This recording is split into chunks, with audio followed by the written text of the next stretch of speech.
ಹಾಗಾಗಿ ನಿಮ್ಮ ದೃಷ್ಟಿಕೋನ ಚೇಂಜ್ ಆಗಿದೆ. ಇವತ್ತು CNT ಅನ್ನಿಸ್ತಾ ಇಲ್ಲ, ಅದೊಂಥರ ವರ್ಕ್ಶಾಪ್ ಅನ್ನಿಸ್ತಾ ಇದೆ ಅಲ್ಲ ಅಲ್ವಾ? ಇವತ್ತು CNT ಅನ್ನಿಸ್ತಾ ಇಲ್ಲ, ಜೀವನವನ್ನ ಬದಲಾಯಿಸ್ತಕ್ಕಂತ ಒಂದು ಟ್ರಾನ್ಸ್ಫಾರ್ಮೇಶನ್ ಕ್ಲಾಸ್ ತರ ಇವತ್ತು ಈ ಪ್ರೋಗ್ರಾಮ್ ನಡೀತಾ ಇದೆ. ಅಫ್ಕೋರ್ಸ್ ನಿಮ್ಮನ್ನೆಲ್ಲರ ಆಲ್ರೆಡಿ ಝೂಮ್ ಅಲ್ಲಿ ಕೆಲವರು ಫೇಸ್ ನೋಡ್ತಿದ್ರೆ ಮಿಲೇನಿಯರ್ ನ ಗುಣಲಕ್ಷಣಗಳು ಆ ಜೋಶ್ ಕಾಣಿಸ್ತಿತ್ತು. ಯಾವಾಗ ಆ ಜೋಶ್ ಬಂದಿದ್ಯೋ, ಆ ಒಳಗಡೆ ಟ್ರಾನ್ಸ್ಫಾರ್ಮೇಶನ್ ಆಗಿರುವಂತದ್ದು ನಿಮ್ಮ ಮುಖಲಕ್ಷಣ ಕಾಣಿಸ್ತಿದ್ಯೋ, 100% ಅದು ಹೊರಗಡೆ ಜಗತ್ತಿಗೆ ಕಾಣಿಸೋದು ದೊಡ್ಡ ವಿಚಾರ ಅಲ್ಲ.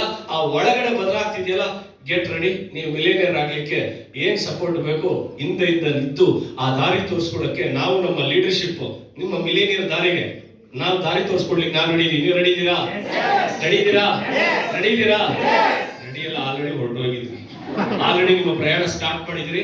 ಆ ಪ್ರಯಾಣದಲ್ಲಿ ಆಗಾಗ ಹಿಂಗ್ ನೋಡ್ತೀರಾ, ಹಿಂಗೇ ಹೋಗಿ ಅಂತ ಹೇಳ್ಕೊಡಕ್ಕೆ ನಿಮ್ ಜೊತೆ ನಾವು ನಿಮ್ ಜೊತೆ ಸದಾ ನಿಮ್ ಜೊತೆಗೆ ಇರ್ತೀವಿ ಅಂತ ಹೇಳ್ತಾ, ಬನ್ನಿ ಒಟ್ಟಾಗಿ ಗೆಲ್ಲೋಣ, ಒಟ್ಟಾರೆಯಾಗಿ ಗೆಲ್ಸೋಣ ಅಂತ ಹೇಳ್ತಾ ನನ್ನ ಮಾತು ಮುಗಿಸ್ತೇನೆ. ಥ್ಯಾಂಕ್ ಯು ಅಂಡ್ ವಿಶ್ವಾಸ್ ಅಂತ ಹೇಳ್ತಾ, ಮುಂದಿನ ಶನಿವಾರ ಭಾನುವಾರ, ಥ್ಯಾಂಕ್ ಯು, ಮುಂದಿನ ಶನಿವಾರ ಭಾನುವಾರ ನಮ್ಮ ಟೀಮ್ ನ ಮತ್ತೊಂದು ಹೆಮ್ಮೆ ಬ್ರಾನ್ಸ್ ಅಂಡ್ ಅಬೋ ಟೈಟಲ್ ಯಾರು ರೀಚ್ ಆಗಿದ್ದಾರೆ ಅವರಿಗೆ ಒಂದು ನೋಡಿ, ನೇಚರ್ ಪ್ಲಾನ್ ಮಾಡಿದ್ರೆ ಆಟೋಮೆಟಿಕಲಿ ಎಷ್ಟು ಬೆಸ್ಟ್ ಆಗುತ್ತೆ.